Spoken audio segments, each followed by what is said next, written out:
let's talk! Hoje o nosso foco é falar sobre object pronouns, que são os pronomes objetos. Que pronomes são esses? Exatamente os pronomes objetos de uma frase, ou seja, ele substitui substantivos e frases nominais. Em que momento da frase que ele aparece?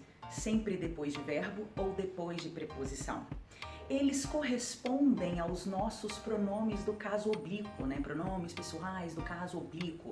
Não sei se vocês lembram na língua portuguesa que é o lhe, o, a, o nos, né? A gente fala o conosco, ou diga-nos o que você entende sobre este assunto.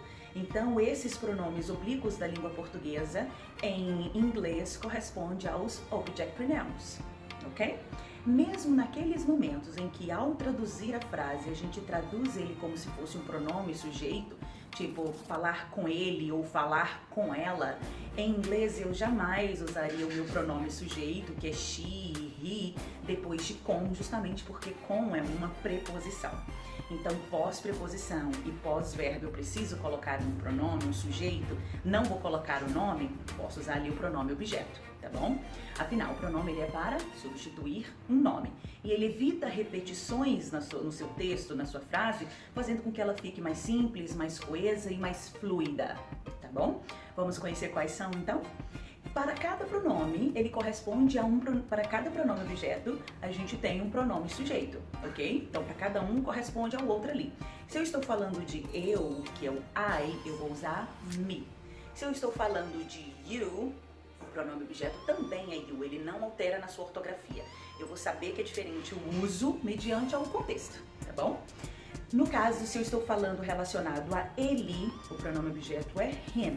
Relacionado a ela, o pronome objeto é her.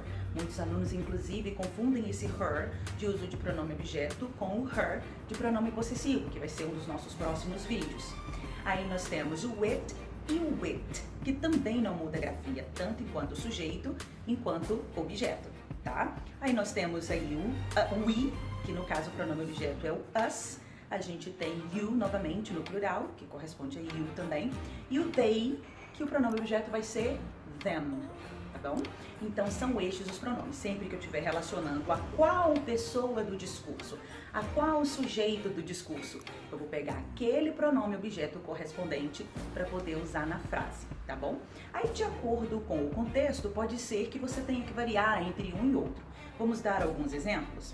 Eu posso virar para você e me diz, por exemplo, tell me about that secret. Quando eu digo tell me, diga-me, eu não posso dizer tell I, porque I é sujeito, né? Tell me, depois do sujeito eu uso o pronome objeto, então o me está sendo dito, né? E aí para relacionar a mim, porque eu quero que você diga a mim, ok?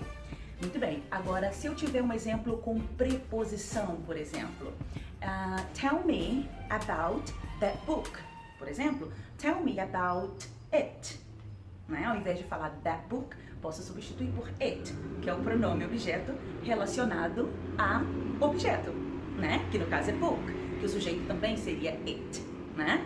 Então aí, de acordo com o contexto, eu vou usando o pronome objeto adequado para não ter que repetir nome, para não ter que repetir sujeito.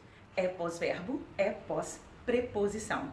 Então, tell me about the secret. Tell them about our class. Ok? Tem alguma perguntinha? Tem alguma dúvida sobre isso? Comente aí. Vamos conversar sobre isso, ok? See you soon. Bye bye.